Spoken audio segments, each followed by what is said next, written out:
Hello friends, welcome back to my YouTube channel. Friends, आप कोई भी गवर्नमेंट एग्जाम्स की तैयारी कर रहे हैं, स्पेशली एनटीपीसी के या एसएससी, सीजीएल, सीएचएसएल लेवल के एग्जाम्स की तैयारी कर रहे हैं, तो आपके लिए ये वीडियो एक मोस्ट इंपॉर्टेंट वीडियो है। फ्रेंड्स, चाहे कोई स्टेट गवर्नमेंट के एग्जाम्स हो या रेलवे के हो या एसएससी के हो या रेलवे एनटीपीसी ग्रुप डी के एग्जाम्स हो, जनरल मैथ्स न्यूमेरिकल एप्टीट्यूड का जो पार्ट होता है वो एक मोस्ट इंपॉर्टेंट पार्ट होता है, क्योंकि यही वो पार्ट होता है जो कि टाइम टेकिंग होता है और उसमें आप कोई तुक्का भी नहीं लगा सकते। जब तक आपको वो क्वेश्चन आता नहीं है तब तक आप उसे सही टिक नहीं करके आ सकते हैं। इसलिए ये एक ऐसा पार्ट है जिसमें ज्यादा से ज्यादा आपको प्रैक्टिस करने की जरूरत होती है।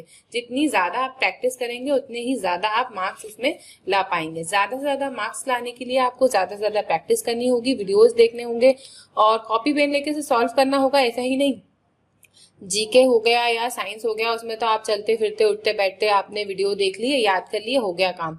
2 बार वीडियो देख लिए, हो गया काम। लेकिन मैथ्स में ऐसा नहीं है। मैथ्स में आपको ज्यादा से ज्यादा कॉपी पेन लेके बैठना होगा और उन्हें नोट डाउन करना होगा, सॉल्व करने की कोशिश करनी होगी। पहले क्वेश्चन देखें, पॉज करके उन्हें सॉल्व करने की कोशिश करें, फिर उसके बाद नेक्स्ट ये देखें कि जिसका भी वीडियो आप देख रहे हैं वो किस ट्रिक से उसे सॉल्व करवा रहा है, क्या किसी शॉर्ट मेथड से सॉल्व करवा रहा है। ये सब आपको देखना होगा, जिससे कि आप ज्यादा से ज्यादा मार्क्स ऑब्टेन कर सकते हैं और मैथ्स में अपनी अच्छी पकड़ बना सकते हैं। फ्रेंड्स, स्टार्ट करते हैं क्वेश्चन नंबर फर्स्ट से। ज्यादा देर नहीं कर रहे हैं। स्टार्ट करने से पहले चैनल को सब्सक्राइब नहीं किया है तो चैनल को सब्सक्राइब कर लीजिए और बेल आइकन को भी प्रेस कर लीजिएगा, जिससे जो भी न्यू वीडियो में डालूंगी उसका नोटिफिकेशन आपको मिल जाएगा। यहाँ क्वेश्चन पढ़ते हैं, निम्नलिखित में से कौन सी संख्या सबसे बड़ी है। देखने में आप सभी को आपको ये सारी एक जैसी दिख रही होंगी, लेकिन हमें इसे कैसे सॉल्व करना है। ये वाला जो फर्स्ट वाला है ये इजी है, 0.9 है, तो इसको क्या करेंगे अपन, कुछ नहीं करना है, बिल्कुल इजी जैसा आप पहले से करते आ रहे हो। ये 9 लिखा और अगर यहाँ पे अगर अपन कोई पॉइंट हटाना है तो यहाँ 1 लगा के 0 लगाना होगा। ये सिंपल है, ठीक है। ऑप्शन नंबर फर्स्ट जो है वो सिंपल है। आगे जो है वो थोड़ा सा डिफरेंट है। सेकेंड नंबर वाला 0.9 के ऊपर वार लगा है। अब हम क्या करेंगे, अब 9 हम ऊपर लेंगे, अब नीचे 1 नहीं लेना है। क्यों? क्योंकि यहाँ लगा है वार, अब हमें नीचे भी 9 ही लेना है, क्योंकि सिर्फ एक डिजिट पे 9 लगा है, पॉइंट के बाद सिर्फ एक डिजिट है, इसलिए सिर्फ एक ही बार 9 लेंगे हम, ठीक है। इसको बस इतना ही सॉल्व करेंगे। 9 1 जा 9 मतलब 1 है इसका आंसर, ठीक है। नेक्स्ट पढ़ते हैं, थर्ड की तरफ चलते हैं। थर्ड देखते हैं 0.09, लेकिन बार कितने पे लगा हुआ है, बार अभी भी सिर्फ 9 पे लगा है। इसको कैसे सॉल्व करेंगे, देखिए ऊपर तो हम 9 ही लिखेंगे, नीचे भी 9 लिखेंगे, क्योंकि एक के बाद 9 सिर्फ एक पे है, एक के बाद ही लिखेंगे। अब हमें यहाँ पे 2 डिजिट बनाना है। 2 डिजिट बनाने के लिए हम क्या करेंगे, क्योंकि 9 सिर्फ बार सिर्फ एक 9 पे लगा है, इसलिए हम यहाँ पे 0 बनाएंगे, ना कि 9, ठीक है। इसको इतना ही छोड़ देते हैं। यहाँ से आप इतना ही करेंगे, इतना काफी है। अगर इसको सॉल्व करना है तो ऐसा भी कर सकते हैं, 9 1 जा 9, 9 10 जा 90, इतना भी कर सकते हैं। नेक्स्ट चलते हैं। नेक्स्ट क्या दिया हुआ है, 0.09 और ये दोनों पे वार दिया हुआ है। अब हमें क्या करना है, 9 को ऊपर अकेला छोड़ना है, नीचे 2 पे वार लगा हुआ है, इसका मतलब 2 9 लेना है। अपन को क्या करना है, 2 9 लेना है। अब इसे कैसे करेंगे, 9 1 जा 9 और 9 1 जा 9, 9 1 जा 9, मतलब अब ये हो गया 1/11। चारों आपके सामने हो गया। ये क्या है, 9/10 है, इसका मतलब 90 पैसे, 0.9 मतलब 90 पैसे। ये 1 है, ठीक है। ये क्या है, ये 1 है, ये 1/10 है और ये 1/11। तो इनमें सबसे बड़ा क्या है, 1 रुपए सबसे बड़े, तो 1 ही इसका राइट आंसर हो जाएगा। ऑप्शन नंबर फर्स्ट का 1 आया, सेकंड का 1 आया, तो ऑप्शन नंबर सेकंड इसका राइट आंसर हो जाएगा। उम्मीद है कि आप समझ पाए होंगे। ये जो है कोई शॉर्ट ट्रिक नहीं है, सिंपल फॉर्मूला है, ये मैथ्स का सिंपल रूल है, इस हिसाब से आपको करना ही पड़ेगा।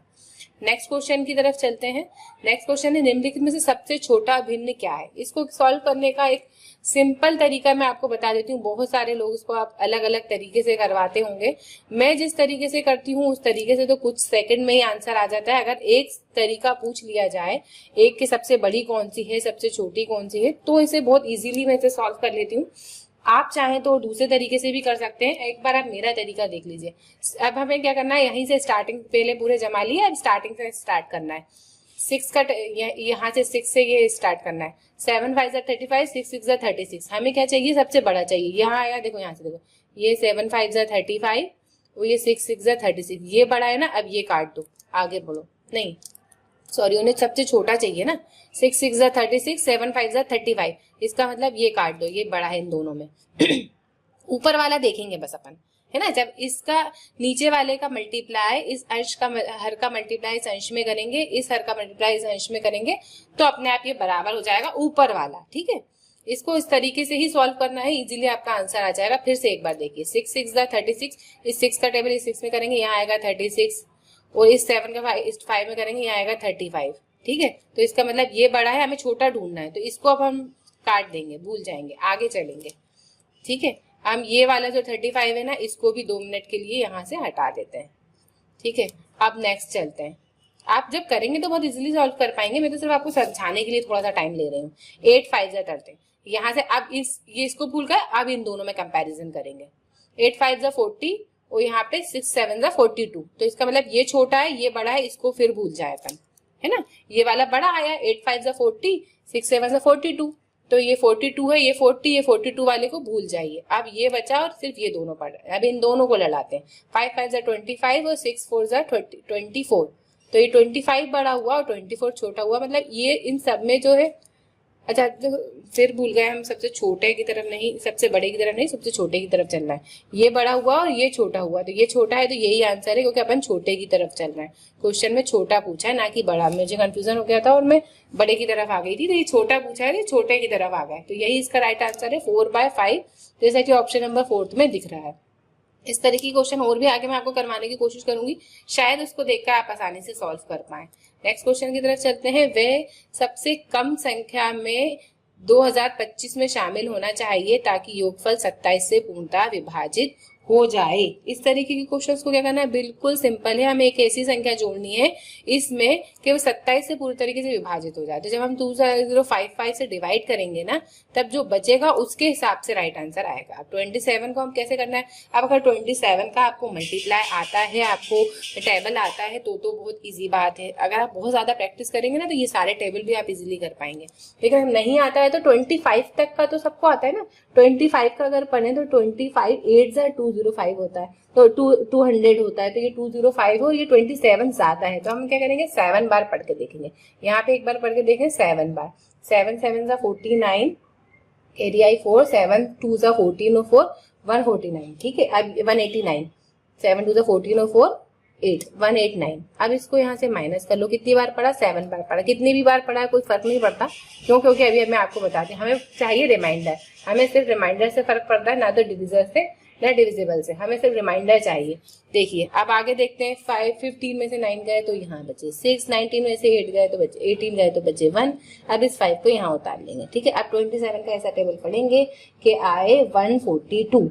हम कितनी बार पढ़ के देखते हैं, देखिए 25 का टेबल अगर 6 बार पढ़ते हैं, 25 का टेबल 130 आता है, इस 27 को भी एक बार 6 बार पढ़ के देखते हैं। 6 7 जा 42 का 2, कैरी आई 4, 6 2 जा 12 और 4 कितने हो गए 162। तो 162 यहाँ 6 बार पड़ा है। अब हम इसे माइनस करेंगे तो यहाँ 3 बचा। अब ये 3 बचा है ना, अब 27 में से 3 इसको माइनस करेंगे, वही इसका राइट आंसर हो जाएगा, मतलब 24 इसका राइट आंसर हो जाएगा।